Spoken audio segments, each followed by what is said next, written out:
wasichana kila siku mapenzi mabaya, hanioyo, naachwa, hivi. Jamani, mnapika? Mnajua kupika? Mnawapikia baba wenu? Basi mimi leo nimekuja na mbinu. Kama mnavyoona hapo, leo tuchome mbuzi mzima.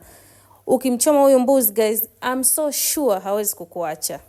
Kama unavyoona hapo, tayari nikawa nimeshaandaa mbuzi, nikaanza kumpaka viungo vyangu. Ukitaka kujua jinsi ya kutengeneza hivi viungo, kuna video nimeweka hapo nyuma, unaweza kuangalia ukajua jinsi ya kutengeneza sosi nzuri kwa ajili ya kuchomea kuku, mbuzi kama ninavyochomea mimi hapo, au nyama ya ng'ombe. Nikapaka viungo vyangu pande zote mbili.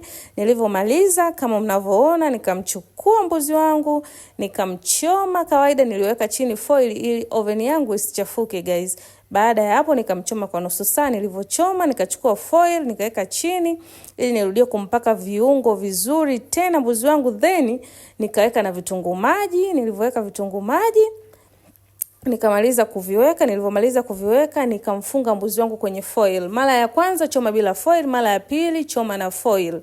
Nikamweka vizuri kama mnavyoona guys, nikamchoma. Baada ya kumchoma sasa tufungue pamoja. Haya ndo matokeo. Guys, unaachajwe kwa mapishi kama haya? Hivi kweli kuna mtu anaweza kawa na nguvu ya kukuacha ukimpikia hivi? Sidhani.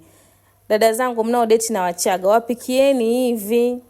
Wapikieni huyu mbuzi ili wanavyoshushia na mbege waone kabisa kweli mwanamke nimepata.